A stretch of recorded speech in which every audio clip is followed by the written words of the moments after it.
Danes v Pomurskem dnevniku nenavadna prometna nesreča. Razrešitev direktorja. Odpornost slovenskega turizma. Napoved pogovora. Jutri bo pretežno jasno.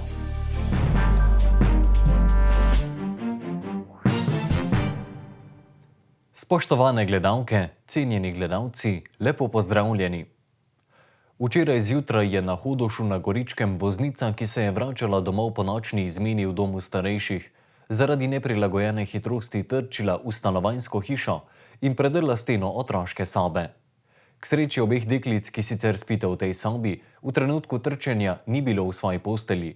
Ena je že bila v šoli, druga pa je v spalnici svojih staršev gledala otroške risanke. V stanovanjsko hišo na Hodošu je trčila zaposlena v bližnjem domu starejših, ki se je vračala iz nočne izmene. Sicer je voznica osebnega avtomobila v desnem ostrem ovinku zaradi nepregledne hitrosti izgubila oblast nad vozilom, kar je imelo za posledico, da je z zadnjim delom vozila trčila v zid stanovanjske hiše in to v delo, kjer se nahaja otroška soba. Tako pa izgleda luknja v steni otroške sobe, ki je nastala po trčenju avta. Mi smo bili kar v drugi sobi, pa naenkrat je samo poknilo, pa sem jaz ven priletel, pa sem hotel iti ven na ta vrata, pa nisem rabil, ker sem videl, kaj je luknja v steni. Zidanke in dele stene je vrglo nekaj metrov v notranjost otroške sobe, kjer sicer spita 8- in 9-letni sestri, ki ju k sreči v trenutku trčenja ni bilo v postelji. Zjutraj sem starejši odpeljal na avtobusno postajo, ker gre pač v šolo, Mlajša pa vedno te stane, pa prije k nama v spalnico in gleda tam risanke, ker ona gre pozneje v šolo. Luknjo v steni so začasno zakrpali z leseno desko. Oče osnovnošolk pa pravi, da v času počitnic obe deklici spita nekoliko dlje v svoji sobi. In če bi do trčenja prišlo prejšnji teden, bi bili obe še vedno tam. Si predstavljate, kaj bi se zgodilo, če bi slučajno tukaj spali? Ne bi si rad. To si pa res ne bi rad.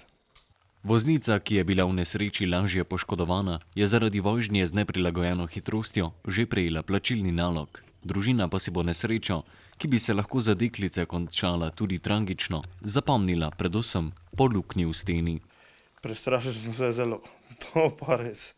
Kako je to poknilo, to njega ne cela kuća.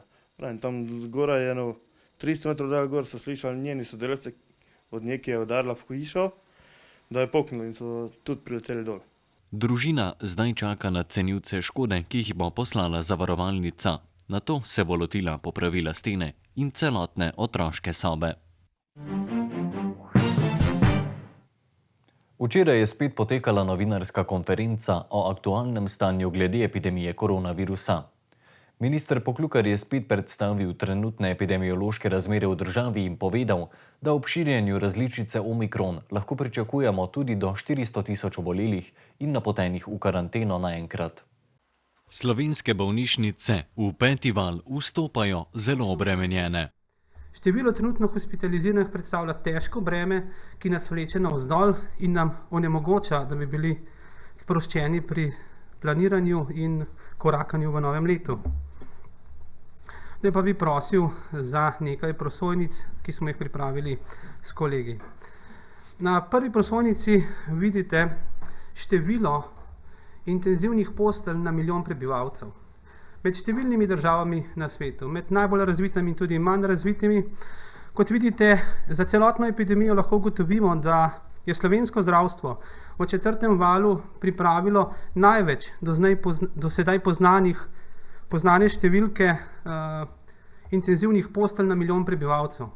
Tako smo v 4. valu presegli 139 intenzivnih postelj na milijon prebivalcev in če pogledate druge evropske države, smo v slovenskem zdravstvu morali v 4. valu pripraviti 2-krat toliko postelj na milijon prebivalcev v enotah intenzivne terapije kot kdorkoli drug. Delno sicer pomirjajo izsledki vedno večjih študij, ki kažejo, da je potek bolezni pri različici Omikron blažji.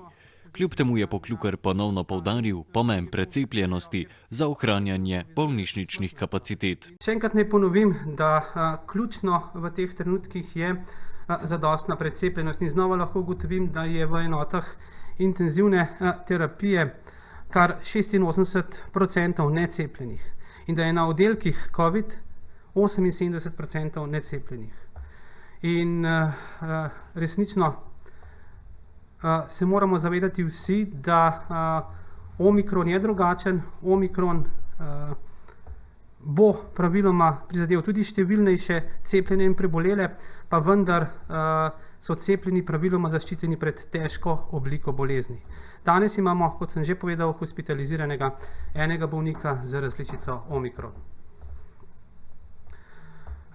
Kot vidite, pa smo seveda od največjih obremenitev v četrtem valu, ko smo imeli na COVID oddelkih prerazporejenih 2373 zdravstvenih delavcev in sodelavcev, danes nekje na 1500 oziroma imamo 1499 še vedno premeščenih zdravstvenih delavcev in sodelavcev na COVID oddelki in na COVID intenzivne enote. In to so vsi zdravstveni delavci in sodelavci, ki sicer upravljajo druge posege. Ob koncu je dodal, da smo Slovenci tako po gospodarski uspešnosti kot številu postelj tekom epidemije na samem vrhu. Vse, kar nam po njegovih besedah manjka, je le dobra precepljenost, ki bo omogočila, da bomo tudi ena najhitrejših držav, ki je opravila z epidemijo. Včeraj se je v Lendavi odvila prva izredna seja občinskega sveta občine v aktualnem mandatu, ki je bila hkrati tudi najkrajša seja občinskega sveta doslej. Glasovali so namreč le o predlogu razrešitve direktorja javnega zavoda KKC Lendava. Sklep o razrešitvi direktorja javnega zavoda KKC pred potekom mandata so prvič obravnavali že 13. decembra lani. S strani sveta javnega zavoda Knjižnica kulturni center Lendava smo kot ustanoviteljica zavoda prejeli zaprosilo za izdajo soglasa k sklepu o razrešitvi direktorja javnega zavoda KKC Lendava pred potekom mandata. Sklep je svet zavoda sprejel na svoji prvi korespondenčni seji dne 13.12.2021. K navedenemu sklepu pa so poleg soglasa občine Lendava potrebna še mnenja, in sicer mnenje soustanoviteljice, to je Madžarske samoupravne narodne skupnosti občine Lendava, mnenja občin, ki so na zavod s pogodbo prenesle upravljanje dejavnosti, in mnenje strokovnih delavcev zavoda. Vsa ta mnenja in soglase ustanoviteljice morajo biti podana v roku 60 dni od sprejetja tega sklepa sveta zavoda oziroma v roku 60 dni od dneva prejema zaprosila zanj. Odlok o ustanovitvi zavoda v svojem 14. členu določa oba roka, s tem, da pri 60-dnevnem roku od dneva prejema zaprosila posebej določa, da če soglase oziroma mnenja niso podana, se šteje, da je soglasje bilo podano oziroma da so mnenja pozitivna. Glede na to, da je v predmetni zadevi potrebno pridobiti 6 mnenj občin, mnenje soustanoviteljice in mnenje strokovnih delavcev ter soglasje naše občine, je prav, da si svet zavoda zaradi nadaljevanja postopka razrešitve direktorja navedenega mnenja in soglasje občine Lendava pridobi v čim krajšem času. Dejstvo je, da postopek razrešitve direktorja vodi svet zavoda, ki je pred sprejemom sklepa ugotovil okoliščine, ki pomeni razloge za razrešitev direktorja in ki so tudi navedeni ter obrazloženi v sklepu, h kateremu je svet zavoda zaprosil soglasje občine. Občinski svet občine Lendava je z 10 glasovi soglasno potrdil sklep o razrešitvi direktorja javnega zavoda KKC Lendava. 5 svetnikov pa se je glasovanje vzdržalo.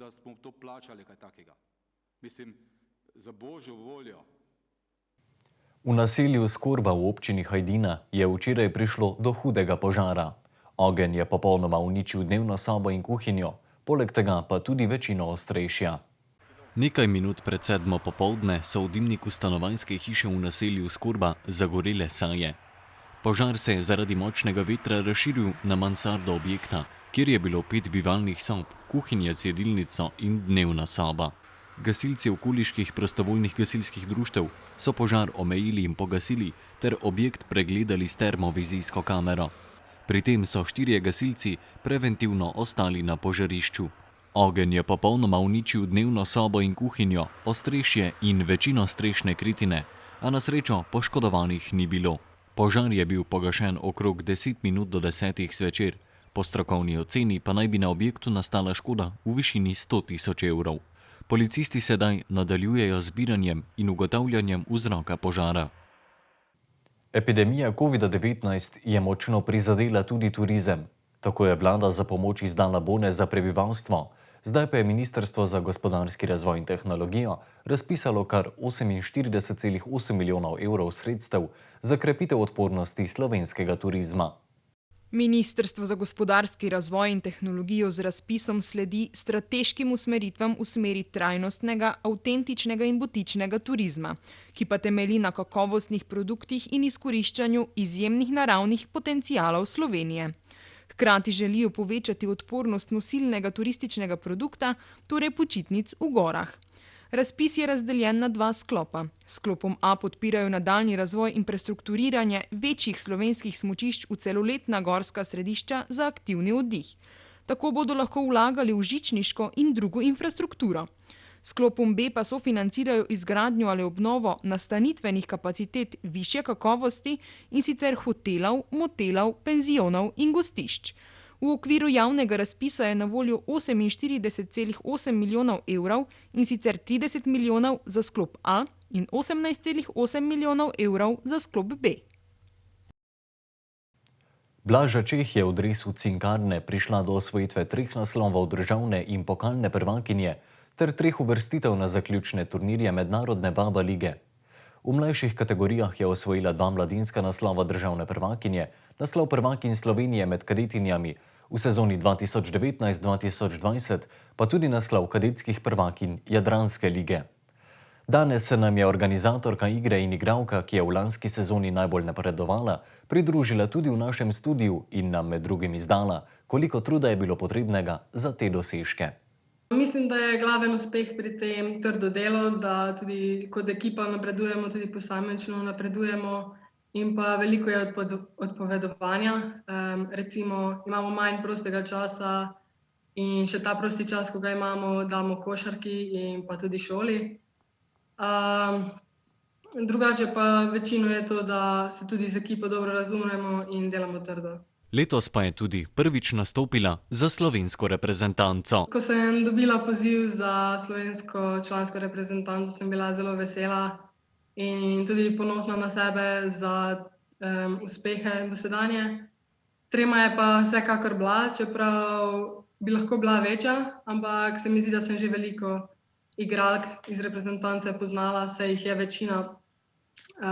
večina igralk trenirala v Celju ali pa vsaj med počitnicami z nami delala priprave.